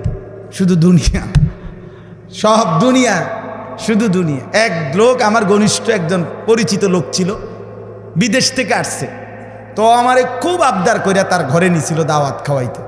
তো আমি গিয়া ঢুকছি, তো আসছে মনে সপ্তাহ 10 দিন হবে, একটা বড় চ্যাপ্টার টেলিভিশন আনছে, এরকম চওড়া, এটার যে উপরে বক্সটা এটা অনেক খুলছে না আর কি। তো এইটা দেখাই আমারে কইতেছে, হুজুর 1,10,000 টাকা খরচ হয়েছে এটা পুরা আনতে, দোয়া করে। একের বিশ্বাস করে। আমিও দোয়া করছি, আমি বলছি ভাই আমি দোয়া করি আপনার ঘরে যেন 24 ঘন্টা একটা সেকেন্ডের জন্য কারেন্ট না যায়, আপনার বউ বাচ্চা যেন 24 ঘন্টা নাচ গান সিনেমা নাটক যেন দেখতে পারে, দেখতে দেখতে যেন তারা কোনো ক্লান্ত না হয় এবং কোনো অসুবিধা না হয়, যেন আপনার টেলিভিশনে যেন কোনো ডিস্টার্ব না হয়। এইভাবে অনেকক্ষণ 2-3টা বলার পরে সে বলতেছে, হুজুর বেশি রাগ হয়ে গেছেন নাকি? কারণ দোয়ার ডকে তো তাই বুঝছে, যে বুঝেন নাই কথাটা, দোয়ার শব্দেই তো তাই আন্দাজ করছে যে অবস্থা তো খুব খারাপ। তা আমি বললাম আপনি তো কইছেন দোয়া করতাম, তো আমি কি কইতাম? টেলিভিশনের দোয়া তো আপনি এগুলোই, যে টেলিভিশন যাতে ঠিকমতো চলে, নাহলে কি দোয়া করতাম? তার মানে পরে লজ্জা পাইছে, বুঝছে যে না কথাটা আসলে ভুল বলে ফেললাম। তা আমার বাপ শুধু দুনিয়া চাইলেন। আল্লাহ নবী সাল্লাল্লাহু আলাইহি সাল্লাম বলেন, ইয়াকুলু ইবনু আদামা মালি ওয়া মালি, হায় বনি আদম সারাক্ষণ কেবল বলো আমার মাল, আমার মাল, আমার মাল, আমার মাল। ওয়া হাল্লাকা মিন মালিকা ইয়া ইবনা আদম, নবীজি বলেন কোথায় তোমার মাল বনি আদম? রাসূলুল্লাহর হাদিস, এই বেটা মাল কই তোমার? এই বাড়ি তো সাথে নিয়ে যাও, এই 10 শতক জায়গা তোমার সাথে নিয়ে যাও, এই সোফাইগুলো তোমার, এগুলো সাথে করে নিয়ে যাও কবরে। তোমার তোমার না বললা? ওয়া হাল্লাকা ইয়া ইবনা আদম মিন মালিক, কই তোমার মাল কোথায় বান্দা? হে বনি আদম কই তোমার মাল? রাসূলুল্লাহর হাদিস এটা। এরপরে নবী বলেন শুনো, তোমার মাল কেবল 3টা। কোন মানুষের মাল কয়টা? 1 নাম্বার মা আকালতা ফাআফনাইতা, যেটা তুমি সরাসরি খাইছো এটা তোমার, তোমার পেটে যেটা গেছে। 2 আও লাবিস্তা ফাআবলাইতা, যেটা তুমি সরাসরি গায়ে দিছো, পোশাক তোমার গায়ে, এটা তোমার। আও তাসাদ্দাকতা ফাআমদাইতা, যেটা আল্লাহর রাস্তায় সাদাকা করছো, যাকাত, ফিতরা, দান, সাদাকা, এতিম, গরিব, অসহায়, ফকির, মসজিদ, মাদ্রাসা, উলামায়ে কেরাম যেখানে খরচ করছো, ফাআমদাইতা, সেটা তুমি আখিরাতে পৌঁছাইছো, সেটা তোমার। এই কয়টা হলো? যা খাইছো, যা পড়ছো, যা দান করছো। ওমা সিওয়া যালিকা, আর বাকি সব কিছু ফাযাহিবুন, তোমার থেকে চলে যাবে, ওয়া তারিকুহু লিন্নাস, মানুষের জন্যই রেখে যাবে। কি অসাধারণ হাদিস, কি সুন্দর নবী বুঝাই দিয়েছে। রাসূলুল্লাহ সাল্লাল্লাহু আলাইহি সাল্লাম বলেন, লাউ আন্না লি ইবনি আদামা ওয়াদিয়াম মিন যাহাবিন, নবীজি বলেন কোন বনি আদমকে যদি একটা পাহাড় স্বর্ণ দেওয়া হয়, লা আহাব্বা আন ইয়াকুনা লাহু ওয়াদিয়ানে, সে চাইবে দুইটা পাহাড় স্বর্ণ। ওয়ালান ইয়ামলা আফাহু ইল্লা তুরাব, এরপরে নবীজি বলেন শোনো, তার মুখ ভরবে না, নাফরমানের দুনিয়া লুভির মুখ ভরবে না, পেট ভরবে না, ইল্লা তুরাব, কবরের মাটি দেওয়া পর্যন্ত। তার মুখে যখন কবরের মাটি পুরাবে, তখন তার পেট ভরবে, মুখ ভরবে। ওয়ালান ইয়ামলা আফাহু, তার মুখ ভরবে না, ইল্লা তুরাব। এজন্য বাপ আল্লাহ তাআলা বললেন, আলহাকুমুত তাকাসুর হাত্তা যুরতুমুল মাকাবির, দুনিয়ার লোভ, দুনিয়ার লোভ, আখিরাত থেকে ভুলে যাওয়া, এটা তোমাদেরকে দুনিয়া ব্যস্ত করে দিল, আখিরাত ভুলে দিল।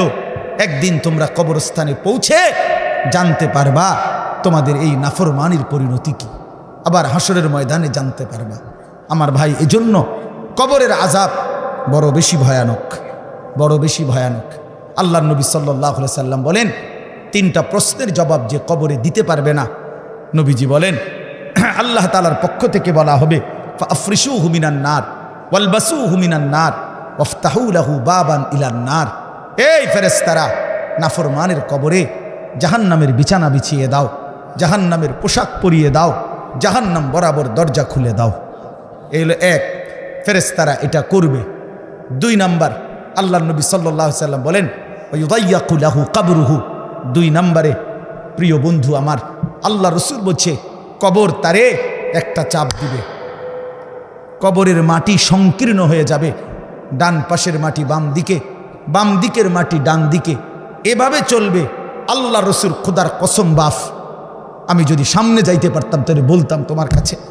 আল্লাহ নবী সাল্লাল্লাহু আলাইহি সাল্লাম বলছে, উম্মত, কবর এত জোরে চাপ দিবে নাফরমানকে, ডান পাশের হাজরের পাজরের এই হাড্ডি, এগুলা ভাইঙ্গা বাম দিকে ঢুকে যাবে, বাম দিকের গুলো ডান দিকে ঢুকবে। কিভাবে? নবীজি বলছে, হাত্তা তাখতালিফা আদলাউহু। আমাদের উস্তাদ আমগরে মাদ্রাসায় পড়াইবার সময় বুঝাইছিলেন যে নবী বলছেন এইভাবে দুই আঙ্গুল, এগুলো যেমন একটা আরেকটার মধ্যে ঢুকে যায়, আল্লাহর কসম পাজরের হাড্ডি এ পাশের গুলো এই পাশে এইভাবে ঢুকে যায়। প্রিয় বন্ধু আমার, ভাবতে শিখো। তিন নাম্বার, রাসূলুল্লাহ সাল্লাল্লাহু আলাইহি সাল্লাম বলেন, ইউদরাবু লাহু, একজন ফেরেশতা আসবে তার কবরে। ফেরেশতা দুই গুণের অধিকারী একজন ফেরেশতা আসবে নাফরমানের কবরে। গুণটা কি? ওহুয়া আ'মা ওয়া আসাম্মু, সে অন্ধ বধির। ওই ফেরেশতা কানেও দেখে না, চোখেও শোনে না। এই ফেরেশতা আইসা ইউদরাবু লাহু বিমিতরাকাতিন মিন হাদিদিন, লোহার একটা হাতুড়ি গুর্জ দিয়ে তারে একটা আঘাত করবে। দরবাতান বাইনা উজুনাইহি, দুই কান বরাবর। ফায়াসিহু সাইহাতান, নাফরমান একটা চিৎকার মারবে। ইয়াসমাউহা মাইয়ালিহি ইল্লা সাকালাইন, মানুষ এবং জিন ব্যতীত আল্লাহর সমস্ত সৃষ্টি নাফরমানের চিৎকারটা শুনতে পাবে। ইলা ইয়াউমিল কিয়ামা, এভাবে কিয়ামত পর্যন্ত, এভাবে ইসরাফিলের ফু পর্যন্ত। বন্ধু আমার, রাসূলুল্লাহ সাল্লাল্লাহু আলাইহি ওয়াসাল্লামের জামানায় যারা কবরে, তারা আজ কত বছর? ১৫০০ বছর। ইব্রাহিম আলাইহিস সালামের জামানায় যারা কবরে গেছে, তারা কবরের জীবনে পড়ে আছে আজ কত বছর? ভেবে দেখো ভাইয়া। নূহ আলাইহিস সালামের জামানায় যারা কবরে গেছে, তারা কবরের আযাব ভোগ করতেছে আজ কত বছর? সর্বশেষ যেই ব্যক্তি কবরে যাবে, উলামায়ে কেরাম, মুহাদ্দিসিনে কেরাম কেউ কেউ বলে তাকেও হয়তো কবরে অপেক্ষা করতে হবে সর্বশেষ ব্যক্তি 40,000 বছর। তো শেষ ব্যক্তিটার কবরে যদি আযাব হয় তো তার অবস্থা কতক্ষণ অপেক্ষা করবে কবরে? কাল্লা সাউফা তা'লামুন সুম্মা কাল্লা সাউফা তা'লামুন।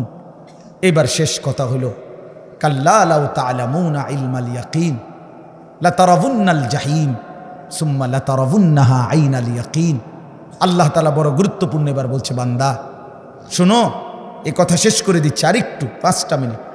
আল্লাহ তাআলা বলে, বান্দা আজকে কোরআনের মাধ্যমে, আমার রসুলের হাদিসের মাধ্যমে, ওলামায়ে কেরামের এই নসিহতের মাধ্যমে যদি আখেরাত, কবর, হাসর, মিজান, ফুলসেরাতের ব্যাপারে তোমার ইয়াকিন হয়ে যেত, বিশ্বাস হইতো, তাহলে ভালো হইতো। লাউ তা'লামুনা ইলমাল ইয়াকিন, আহাবান্দা যদি আজকে তুমি নিশ্চিত বিশ্বাস করতা কত না ভালো হতো। কি ভালো হইতো? তাইলে এখন তো তুমি নামাজ পড়তে পারতা, হালাল খাইতে পারতা, হারাম থেকে বাঁচতে পারতা। কিন্তু যদি পাত্তা না দাও, গুরুত্ব না দাও, তো মনে রেখো লাতারাবুন্নাল জাহিম, অল্প সময় পরে একদিন হাসরের ময়দানে তুমি তোমার নিজ চোখে জাহান্নামকে দেখবা। কি দেখবা বলেন না? সুম্মা লাতারাবুন্নাহা আইনাল ইয়াকিন, সেদিন 2 চোখে দেখে নিশ্চিত হবা যে জাহান্নাম কতটা ভয়ানক। আর মনে পড়বে দুনিয়ার জিন্দেগির কথা। ওয়াজিআ ইয়াউমা ইদিন বিজাহান্নাম, আল্লাহ বলে হাসরের ময়দানে জাহান্নামকে ফেরেশতারা টেনে আনবে, আর মানুষগুলো তাকাইয়া জাহান্নামের আযাবের এক নজর দেখেই ইয়াউমা ইদিন ইয়াতাযাক্কারুল ইনসান, দুনিয়ার পুরা জীবনের কথাটা তার মনে পড়বে।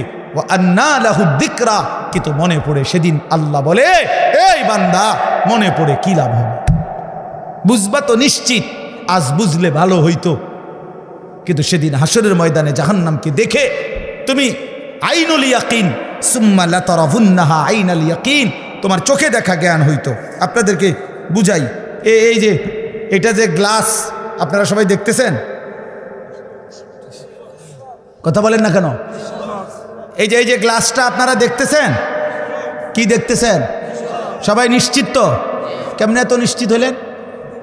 এই যে চোখে দেখতেছি, আপনি কইলেব নাকি হুজুর গ্লাস আন্তাজি, আমরা কি বেকুব নি? কথা বুঝেন নাই? তাহলে এটা কি নিশ্চিত তো? এই যে আইনুল ইয়াকিন, এই যে চোখে দেখা নিশ্চিত। তাহলে আমি এটারে 1 কোটিবার গ্লাস কইলেও তো হইতো না। এটা কি টিস্যু বক্স? তো আল্লাহ তাআলা বলে, বান্দা জাহান্নাম তো চোখে দেখবা, সেদিন তোমার নিশ্চিত জ্ঞান হবে যে এটাই জাহান্নাম, এটাই আমার আযাবের ঘর, এটাই আমার সামনের গন্তব্য। কিন্তু সেদিন তো লাভ হবে না, সেদিন তো লাভ হবে না। কিশোর ছেলে আমার, যুবক বন্ধু আমার, প্রিয় ভাই আমার, নষ্ট হইও না, চরিত্রহীন হইও না, দুশ্চরিত্র হইও না বন্ধু, অসৎ বন্ধুর পাল্লায় যাইও না, নারীর আসক্ত হইও না, মোবাইলের আড্ডা, জুয়ার আড্ডায় যাইও না বন্ধু। জীবনটা খুব কষ্ট হবে, এখনো আগামীতেও। সর্বশেষ কথা হলো সুম্মা লাতুসআলুন্না ইয়াউমা ইদিন আনিন নাঈম। আল্লাহ তাআলা বলেন, অতঃপর হাসরের ময়দানে নিয়ে বান্দা মনে রেখো, আমার দেওয়া দুনিয়াতে আমি আল্লাহ বিন্দু বিসর্গ যত নিয়ামত দিয়েছি, আমার দেওয়া এই আসমান, জমিন, চন্দ্র, সূর্য, গ্রহ, নক্ষত্র, আলো, বাতাস, রোদ, বৃষ্টি, হাসি, কান্না, ফল, ফুল, ফসল, ক্ষেত, পানি, সাগর, নদী, স্ত্রী, সন্তান, চোখ, নাক, কান, হাত, পাও, নিঃশ্বাস, আমি আল্লাহ তাআলা যা দিয়েছি, এক বিন্দু প্রতিটি বিন্দু বিসর্গ আমার নিয়ামত। আমি আল্লাহ জিজ্ঞেস করব, শুকর আদায় করছো কদ্দুর, নাফরমানি করেছো কদ্দুর। সুম্মা লাতুসআলুন্না ইয়াউমাইদিন আনিন নাঈম। প্রতিটি নিয়ামতের ব্যাপারে বান্দা জিজ্ঞেস করব, একটাও ছাড়ব না। প্রতিটা হাসি, প্রতিটা কান্না হিসাব দিতে হবে, প্রতিটা চোখের পলক হিসাব দিতে হবে, নিঃশ্বাসের প্রতিটা হিসাব দিতে হবে, প্রতি ঢোক পানি যে পান করছো হিসাব দিতে হবে, প্রতি লোকমা খাবার খেয়েছো হিসাব দিতে হবে বন্ধু। চোখের প্রতিটা পলকের হিসাব দিতে হবে, কানের প্রতিটা শ্রবণের হিসাব দিতে হবে, কদমের প্রতিটা হাঁটার হিসাব দিতে হবে, হাতের প্রতিটা উঠানামার হিসাব দিতে হবে।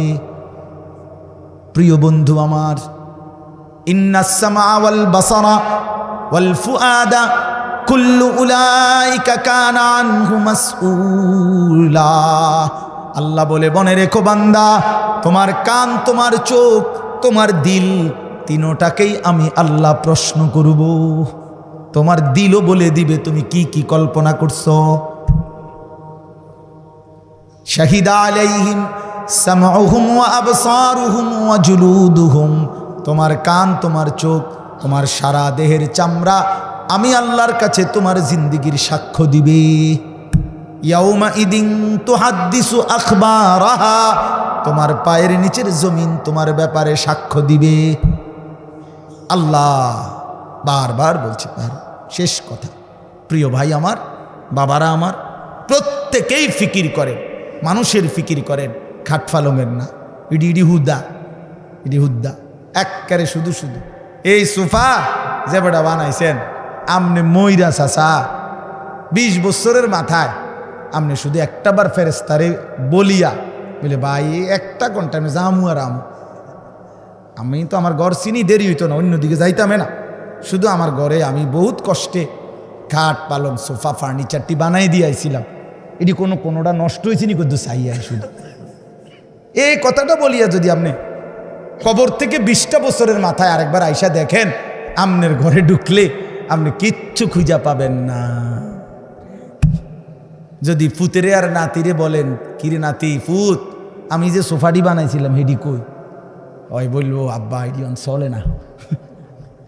কি কর না করি, আর গত 5-7 বছর আগে তো হালাই দিছি, এটি চলে না। ধোকা, ধোকা, দুনিয়া ধোকা, ধোকা, ধোকা, ধোকা, ধোকার দুনিয়া। এজন্য মাঝবয়সী বাবা আপনাদেরকে বলি, খাট পালং আর সোফা, ক্ষেত ফসল আর জমি, ইট বালু আর সিমেন্ট, এর হিসাব না দিয়া স্ত্রী সন্তানের হিসাব দেন। ছেলেটা নামাজি কিনা, মেয়েটা পর্দানসীন কিনা, স্ত্রী পর্দানসীন কিনা, ছেলের বউ পর্দা করে কিনা, মেয়ের জামাই আপনার হালাল খায় কিনা, ছেলের রোজগার হালাল কিনা, ঘরে টেলিভিশন বন্ধ কিনা, সকলে আল্লাহর কোরআন পড়ে কিনা, সবাই ফজরের নামাজ পড়ে কিনা। বেড়া হইলে এই মাইক দিয়া এনে এনে খারাইয়া কোন কোন হ্যাঁ আপনি বলেন ভিডিও হইবে, এখন রেকর্ডিং হইব, কোন আসেন।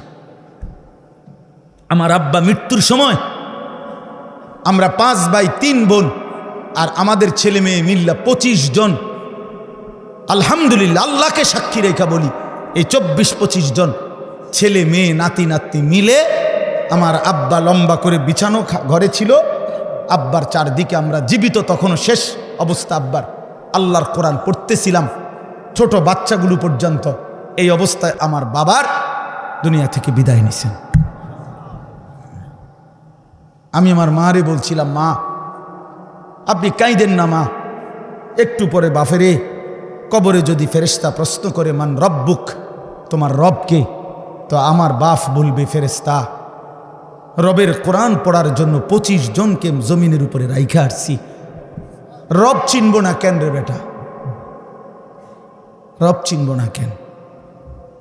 রব চিনব না কেন? আল্লাহকে চিনব না কেন? মালিক কেমনে না চিনে, মনিব কেমনে না চিনে বাপ? এজন্য আজকে নিয়ত করি আমরা ইনশাআল্লাহ সেজদা করবো ইনশাআল্লাহ। ছেলেরা ভাইয়া নিয়ত করছো নি ভাইয়া? তোমরা ভাইয়া নষ্ট হইও না ভাইয়া, লাগবে তোমরা আগামী দিনের জন্য, ইসলামে আগামীর সময়টা যে কোনো তোমার সামনে কিংবা এরপরের জেনারেশনের সামনে, সারা পৃথিবী জুড়ে আগামীর যুদ্ধ হক আর বাতিলের যুদ্ধ, আগামীর যুদ্ধ ইসলাম আর কুফরের যুদ্ধ, আগামীর যুদ্ধ মাহাদি আর দাজ্জালের মোকাবেলার যুদ্ধ। অতএব দয়া করে নষ্ট হইও না, নষ্ট হইও না, নষ্ট হইও না। বাবা ভাই সবাইকে বলি, মা বোন সবাইকে বলি, আল্লাহ তাআলা এই মাহফিল কবুল করেন, আজকের এই ইন্তজাম কবুল করেন। নওজোয়ান ছেলেরা তোমার ঘরে অনেক ধমক দিছি বাপ, তারপরেও দোয়া কইরো, আমিও তোমাদের জন্য দোয়া করি। আল্লাহ তাআলা প্রতিটা ছেলেকে ইমানদার নেককার বানায় দেন। আল্লাহ আমাদের প্রতিটা মা বাপকে কবুল করে নেন। আলহামদুলিল্লাহ রাব্বিল আলামিন। আল্লাহুম্মা আনতাস সালাম ওয়া মিনকাস সালাম, তাবারাকতা ইয়া যাল জালালি ওয়াল ইকরাম। ইয়া আরহামার রাহিমিন, ইয়া আরহামার রাহিমিন, ইয়া আরহামার রাহিমিন। রব্বানা যালামনা আনফুসানা ওয়া ইল্লাম তাগফির লানা ওয়া তারহামনা লানাকুনান্না মিনাল খাসিরিন। রব্বানা আতিনা ফিদ দুনিয়া হাসানা ওয়া ফিল আখিরাতি হাসানা ওয়া কিনা আযাবান নার। রব্বিরহামহুমা কামা রব্বায়ানি সগীরা। রব্বানা হাব লানা মিন আজওয়াজিনা ওয়া যুররিয়াতিনা কুররাতা আ'য়ুন ওয়াজআলনা লিল মুত্তাকিনা ইমামা। মওলাই করিম আপনি মাফ করে দেন, রব্বে করিম আপনি মাফ করে দেন, মেহেরবান মওলা আপনি মাফ করে দেন। আগামী জিন্দেগি আপনি সুন্দর করে দেন, ঈমান আমলের দৌলত দান করেন। আল্লাহ আগামী জীবনটা কাজে লাগাবার তৌফিক দান করেন। পেছনের গুনার নাফরমানির এই জিন্দেগি আপনি দয়া করে মাফ করে দেন। আল্লাহ আগামী জীবন সুন্দর করে দেন, বাকিটা হায়াত কাজে লাগাবার তৌফিক দান করেন। আপনার গোলামি আপনার বন্দিগি করার তৌফিক দান করেন। আল্লাহ সেজদাওয়ালা কপাল বানিয়ে দেন, মাওলা জিকিরওয়ালা জবান বানিয়ে দেন, কাঁদনেওয়ালা চোখ বানিয়ে দেন, মোহাব্বতওয়ালা দিল বানিয়ে দেন, আপনার গোলামি সুন্নতওয়ালা বন্দিগিওয়ালা জীবন বানিয়ে দেন। আল্লাহ আমাদের সকলকে কবুল আর মনসুর করে নেন। সমস্ত কবরবাসীদেরকে মাফ করে দেন, সমস্ত কবরবাসীদেরকে মাফ করে দেন, সমস্ত কবরবাসীদেরকে মাফ করে দেন। কিয়ামত পর্যন্ত কবরের আযাব মাফ করে দেন, কবরগুলোকে জান্নাতের টুকরা বানিয়ে দেন, আপনার নূরে রহমত দ্বারা ভরপুর করে দেন।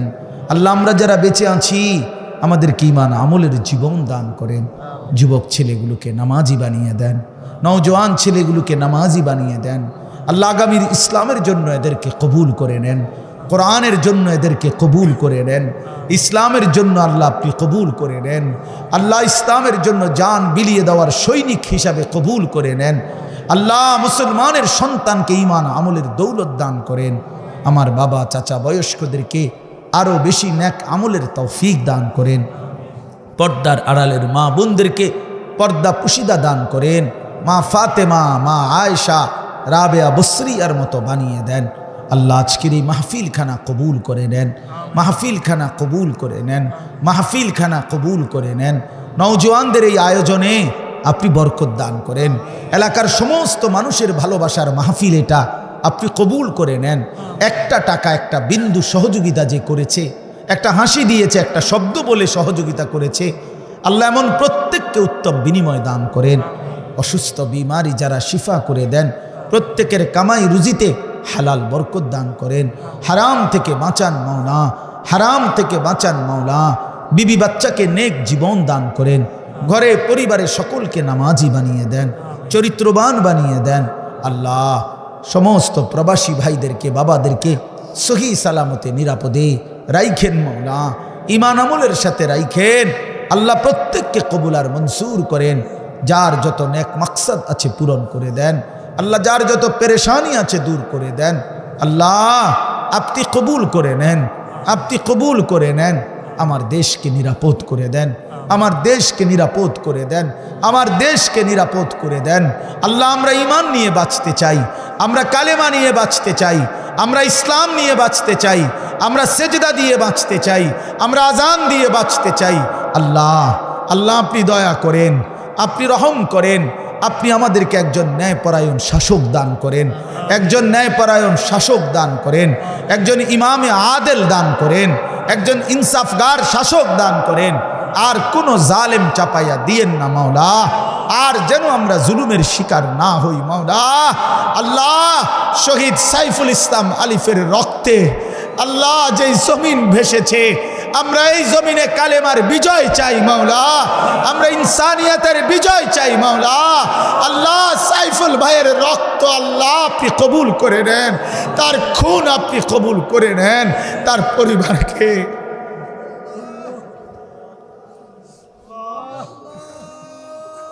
আল্লাহ আল্লাহ আপনি তার পরিবারকে সবরে জামিল ইখতিয়ার করার তৌফিক দান। তার এতিম বাচ্চাটাকে আপনি আশ্রয় দিয়ে দেন, পেটের সন্তানকে আপনি সহি সালামতে রাখেন। আল্লাহ ওই বোনকে আপনি আশ্রয় দিয়েন।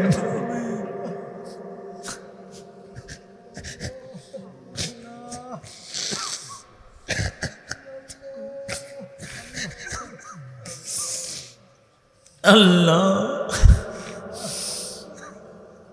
আল্লাহ ভাই আমার জীবন দিয়ে গেল মাওলা। আল্লাহ আল্লাহ আপনি তাকে শহীদি মরণ দিয়েন, জান্নাতের সর্বোচ্চ মাকাম দান করিয়ে। আল্লাহ আমাদের প্রতিটা মুসলমানের, প্রতিটা মানুষের জান মাল ইজ্জত আবরুর নিরাপত্তা দিয়ে দেন। আল্লাহ আপনি দয়া করেন, আপনি দয়া করেন, আপনি দয়া করেন, আপনি দয়া করেন। সারা পৃথিবীর মজলুম মুসলমানদেরকে রেহাই দিয়ে দেন। গাজা, ফিলিস্তিন, লেবাননের মুসলমানকে বাঁচান মাওলা। আল্লাহ ইসরায়েলের ইয়াহুদি বেঈমানদেরকে ধ্বংস করে দেন। আল্লাহ কালেমার পতাকা বিজয় দান করেন, ফিলিস্তিনের বিজয় দান করেন। আল্লাহ আপনি সবাইকে কবুল আর মঞ্জুর করেন। আল্লাহ আমার শেষ ফরিয়াদ, আমার এই নওজোয়ান সন্তানদেরকে ফিরিয়ে দিয়েন। আমি এটা ভিক্ষা চাইলাম, আমি এটা ভিক্ষা চাই। আমার এই যুবক ছেলেগুলোকে বদলে দিয়েন মাওলা। আমার সাথীদেরকে, আমার সন্তানদেরকে বদলে দিয়ে। ওরা কেউ আমাদের ভাইয়ের সমান, কেউ সন্তানের সমান। রব্বির হামহুমা কামা রব্বায়ানি সগীরা। সুবহানা রব্বিকা রব্বিল ইজ্জাতি আম্মা ইয়াসিফুন, সালামুন আলাল মুরসালিন, আলহামদুলিল্লাহ।